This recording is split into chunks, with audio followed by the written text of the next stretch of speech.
গাড়িটি 1500 সিসি একটি গাড়ি হওয়া সত্ত্বেও গাড়িটির চালানোর পরে আপনি অনুভব করবেন যে এই হাইব্রিড একটি ইঞ্জিন এত ভালো পাওয়ার প্রডিউস করতে পারে।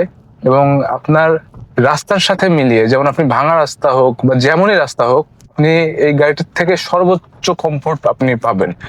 এটাই হচ্ছে একটা কম্প্যাক্ট এসইউভি গাড়ির সবচেয়ে বড় গুণ, যে আপনি এই নর্মাল রাস্তায় অর্থাৎ হাইওয়েতে না হলেও আপনি যখন কোনো ভাঙা রাস্তায় চলাফেরা করবেন তখন যেন আপনার কমফোর্টটা সর্বোচ্চ লেভেলের থাকে। এটা ঠিক সেই লেভেলের আপনাকে কমফোর্ট দিতে পারবে। এটার সাসপেনশনটা খুবই ভালো। এটা ইয়ারিস ক্রস বা করলা ক্রস এই টাইপের যে সাসপেনশন গুলো নর্মালি ওটা ইউজ করে থাকে, খুবই উন্নত মানের ওদের নিউ জেনারেশন সাসপেনশন, এটাতেও সেই সাসপেনশন ইউজ করা হয়েছে। এবং এটা ইঞ্জিন থেকে খুবই ভালো পাওয়ার প্রডিউস করতে পারে। আপনি কখনো টের পাবেন না যে একটি 1500 সিসির ইঞ্জিন আপনি চালাচ্ছেন। আপনার মনে হবে যে খুব হায়ার সিসির একটি 1800 বা 2000 সিসির একটি ইঞ্জিন আপনি হয়তো চালাচ্ছেন বা আপনি এই পাওয়ারটা অনুভব করতে পারছেন।